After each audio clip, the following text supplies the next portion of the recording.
Hey folks, and happy Thursday. I'm not coming to you from the pulpit or from the office during this devotional invitation. I'm still trying to climb out from up under the weather. I think I'm getting there, and prayerfully by Sunday I should be back to normal, whatever we call normal these days. But just to let you know, I'm not out and about very much, just what I absolutely have to do. That way I'm not, overexerting myself and just focusing on getting better, getting healed up. But you all be in prayer and prayerfully, as I said, the next couple of days, everything will be okay, and I'll be back to operating standard, as we put it in the military, back to operating standard. But want to remind you, church happens on Sunday. So come and be a part of it. Sunday, 11 a.m. is our worship time. 9:45 is our Sunday school. So I want you to come and experience the blessings that God has for each and every one of us. I want you to come and experience that fellowship one with another. The praise to God for all that He does for us. And come and hear the read and the preached Word of God.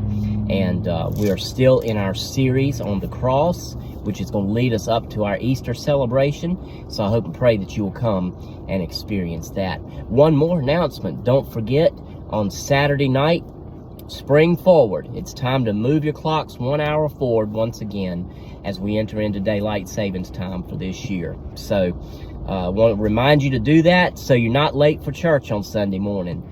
So be sure that you set your clocks ahead 1 hour before you go to bed on Saturday night. That way we'll all be time synced and we won't be late for church.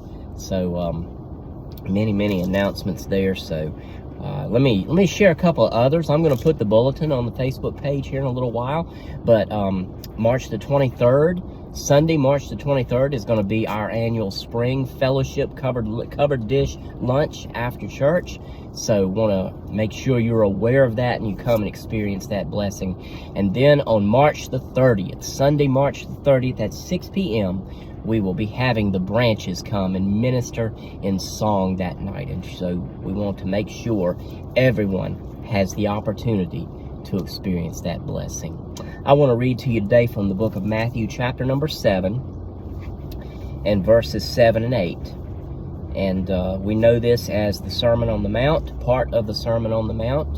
And in Matthew chapter number 7, Jesus says these words in verse number 7. Ask, and it will be given. Seek, and you will find. Knock, and it will be open to you. I'm going to stop right there for just a second and kind of expound on that a little bit. I was reading in my devotional this morning, and this particular verse was the one that was the text of the devotional.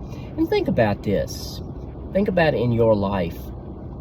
How many times have you been afraid to just simply ask a question? And you can fill in the blank, whatever that question may have been. But how many times can you recall, and maybe it never happened to you, and if it's never happened to you, I consider you blessed, because it certainly happened to me. But how many times have you not asked a question for fear of what the answer may be? Think about this.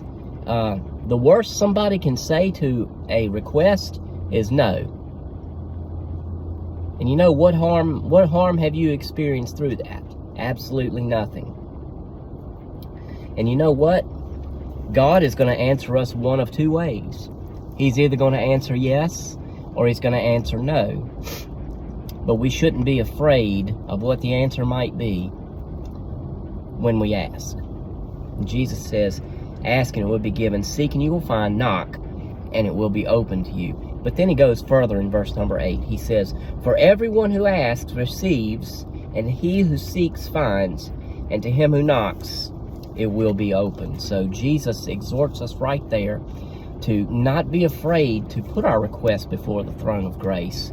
And then He affirms for us in the very next verse that we're going to get an answer to our request from the throne of grace. What a wonderful, wonderful promise we find there. So I hope and pray that you are encouraged by this word today.